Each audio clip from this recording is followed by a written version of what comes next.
ప్రభుత్వం ప్రవేశపెట్టిన 4 పథకాలను హర్షిస్తూ భద్రాద్రి కొత్తగూడెం జిల్లా టేకులపల్లి మండలంలో ఇల్లందు నియోజకవర్గ ఎమ్మెల్యే కోరం కనకయ్య, ముఖ్యమంత్రి యనమల రేవంత్ రెడ్డి, రెవెన్యూ శాఖ మంత్రి పొంగిరెడ్డి శ్రీనివాస్ రెడ్డి, వ్యవసాయ శాఖ మంత్రి తుమ్మల నాగేశ్వరరావు చిత్రపటాలకు పాలాభిషేకం చేశారు. తెలంగాణ రాష్ట్రంలో ప్రతి వ్యక్తికి పథకాలు అందేలాగా చూస్తామని అన్నారు. అనంతరం రైతులకు ఎమ్మెల్యే స్వీట్లు పంచిపెట్టారు. పేదలకు అండగా ఉంటే పార్టీ కాంగ్రెస్ పార్టీ అన్నారు. ఈ కార్యక్రమంలో జిల్లా కాంగ్రెస్ నాయకులు కోరం సురేందర్, రెడ్డి నాయక్, పోషాలు సర్దార్, చందర్ సింగ్, నరసింహారావు, బొడ్డు అశోక్, రజని, మూడు గణేష్, మండల కాంగ్రెస్ నాయకులు, రైతులు పాల్గొన్నారు.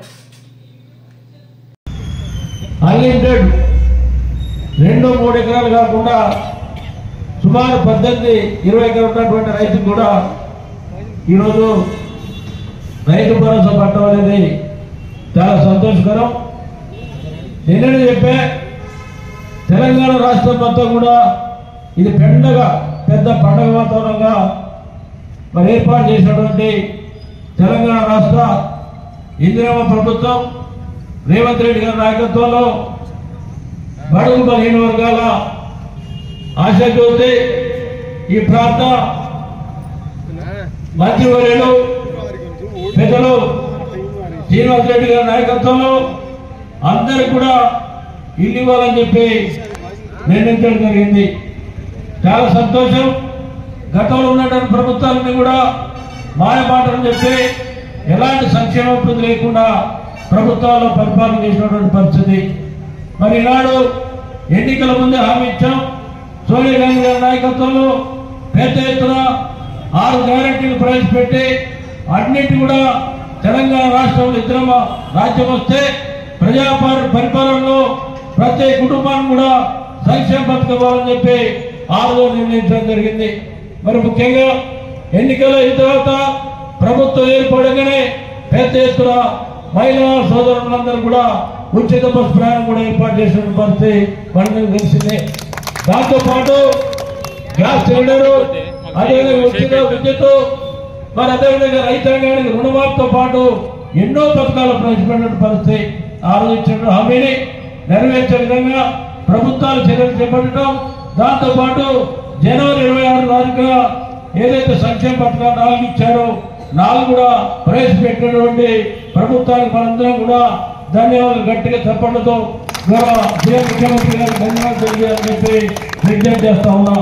ఈ సందర్భంగా తెలంగాణ రాష్ట్రం ఉన్నటువంటి అన్ని ప్రాంతాల్లో కూడా పెద్ద ఎత్తున ముఖ్యమంత్రి గారికి పాలాభిషేకం చేయడం అనేది ఒక అదృష్టంగా భావించాలి. ఎందుకంటే ఇక రాబోయే కాలంలో ఎవరు కూడా నిరుపేద ఉండొద్దు, అందరికి ఇల్లు ఇవ్వాలి, రేషన్ కార్డు ఇవ్వాలి, రైతు భరోసా ఇవ్వాలి, రైతు ఆత్మీయ భరోసా ఇవ్వాలని చెప్పి ప్రభుత్వం నిర్ణయించడం అనేది ఒక మంచి ఆలోచనగా మనం అందరం కూడా మరి వారికి ఈరోజు తెలంగాణ రాష్ట్ర ప్రభుత్వం ప్రజా పరిపాలనలో మనం కూడా ఒక భాగస్వామ్యమై అందరం కూడా ప్రభుత్వాన్ని ఆశీర్వదించే విధంగా రైతు సోదరులు, రైతు అక్కలు, చెల్లెలందరూ కూడా విజ్ఞప్తి చేస్తూ సెలవు తీసుకుంటున్నా. జై కాంగ్రెస్.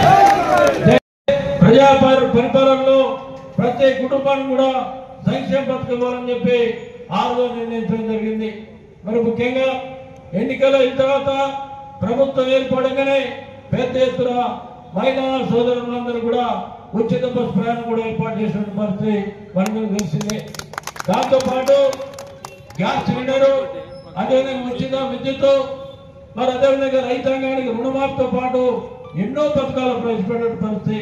ఆ రోజు ఇచ్చిన హామీని నెరవేర్చే విధంగా ప్రభుత్వాలు చర్యలు చేపట్టడం, దాంతో పాటు జనవరి 26 తారీఖున ఏదైతే సంక్షేమ పథకాలు 4 ఇచ్చారో 4 కూడా ప్రవేశపెట్టినటువంటి ప్రభుత్వానికి మనందరం కూడా ధన్యవాదాలు గట్టిగా చప్పట్లతో ముఖ్యమంత్రి గారికి ధన్యవాదాలు తెలియాలని చెప్పి విజ్ఞప్తి చేస్తా ఉన్నా.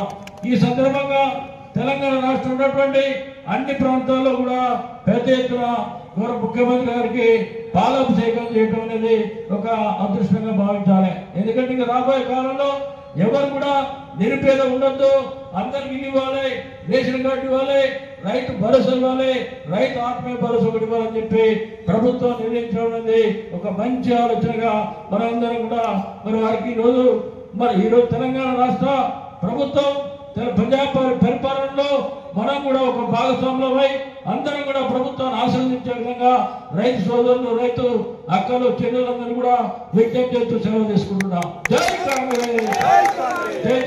అందరికి నమస్కారం.